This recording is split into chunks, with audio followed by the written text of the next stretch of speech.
જામનગરમાં છેલ્લા 24 કલાકમાં બે વૃદ્ધ મહિલાઓને લૂંટારુઓએ નિશાન બનાવતા પોલીસની કામગીરી સામે પણ સવાલો ઉઠાવ્યા છે। તો લૂંટની એક ઘટના જોડિયાના બોડદા ગામે બની હતી ને જ્યાં એક મહિલા અને 3 ઇસમોને વૃદ્ધોએ દબાવી મારી રૂપિયા 47,000ની રોકડ રકમ અને સોનાની બુટ્ટીને લૂંટી ગઈ હતી।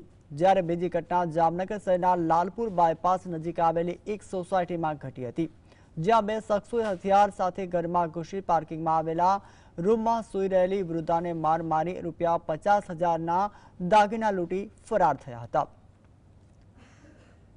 બોલો તમારું નામ? हाँ 3 वागे उठी પછી માણસને કંઈક ઠક ઠક થવા માંડ્યું, મેં લોક ખોલ્યો તો એ ગરી ગયા માલકો કે મને આ પકડીને મારા બુટિયા કાપવા માંડ્યા, હું પડી ગઈ, ત્યાં લાગી ગયું પગમાં।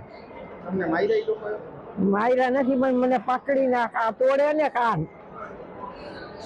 તોડી નાખ્યા, આ તૂટી ગયો, આ ન તૂટ્યો, સમજ્યા। અહીંયા 8 મકાનમાં ચોરી થયેલી છે, જેમાંથી એક મકાનમાં માજી નીચે સૂતા હતા, એને મારી અને એના કાનમાંથી બુટ્ટી ચોરી અને પગ ભાંગી અને ચોરોએ બીજા બાકીના 7 મકાનોમાં લૂંટ કરેલી છે।